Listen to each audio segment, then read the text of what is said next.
Electric bulb. ಇದು ವಿದ್ಯುತ್ತಿನ ಒಂದು ಉಪಕರಣ ಸಾಧನ ಅಂತ ಹೇಳ್ತಾರೆ. ಸೊ ಇದರಿಂದ ನಾವೇನ್ ಮಾಡ್ತೇವಪ್ಪ ಅಂತಂದ್ರೆ ಬೆಳಕನ್ನು ಪಡೆಯುತ್ತೇವೆ ಕೃತಕವಾಗಿ. ಈ ಹೊರಗಡೆ ಇರುವಂತ ಬೆಳಕು ದಟ್ ಈಸ್ ನ್ಯಾಚುರಲ್ ಲೈಟ್. ಅದನ್ನ ಬಂದ್ ಮಾಡಕ್ ಸಾಧ್ಯತೆ ನಮಗೆ ಇಲ್ಲ. ಯಾಕ? ಅದು ನಿಸರ್ಗದತ್ತವಾಗಿರುವಂತ ಬೆಳಕು.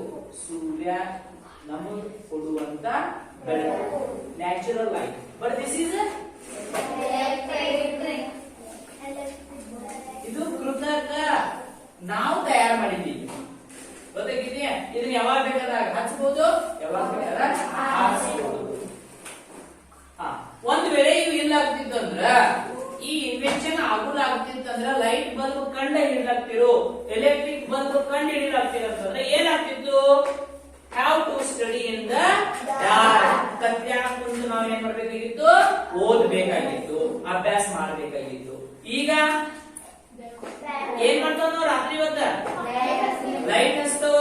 ಆ ಲೈಟ್ ಅದ ಒಂದು ಬೆಳಕಿನಲ್ಲಿ ಅಭ್ಯಾಸವನ್ನ ಮಾಡಬಹುದು. ಅವು ಇಲ್ಲ ಆಗ್ತಿದ್ರೆ ಏನಾಗ್ತಿತ್ತು?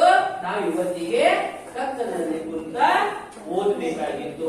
Next second one, what is this? What is this?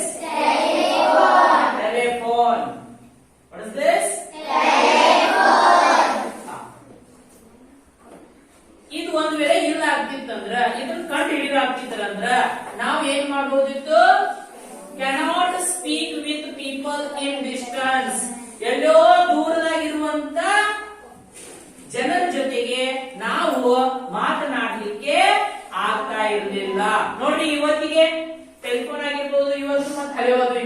ಈಗ ಮೊಬೈಲ್ ಮಾತಾಡೋದು ಅಷ್ಟ ಅಲ್ಲ, ನಾವು ಇವತ್ತ ಇಲ್ಲೇ ಕುಂತ ಅವ್ರು ಯಾರು ಮಾಡಕದಾರ ಅನ್ನೋದು ನೋಡ್ಬೋದು, ಅವ್ರ ಮುಖ ನೋಡ್ಬೋದು, ಅವ್ರು ಹೆಂಗ್ ಕೆಲಸ ಮಾಡಕದಾರ ಅನ್ನೋದು ನೋಡ್ಬೋದು. This is all about invention. ಒಂದ್ ವೇಳೆ ಅವ್ರು ಕಂಡ ಇಲ್ಲ, ಈಗ ಮೊಬೈಲ್ ನಮ್ಮ ಕೈಯಾಗಿಲ್ಲ ಅಂತಿತ್ತಂದ್ರೆ ಅವ್ರ ಎಲ್ಲೋ ಕುಂತಿದಾರ, ಅವ್ರು ನೋಡ್ಬೋದಿತ್ತನ? ಇದು ಗಾಡಿ ಮಾಡ್ಕೊಂಡು ಅವ್ರ ಊರಿಗೆ ಹೋಗಿ ಅವ್ರು ಮಾತಾಡಿಸಿ ಹೆಂಗ್ ಚಂದಿದಾರೋ ಇಲ್ಲೋ ನೋಡ್ಬೋದು.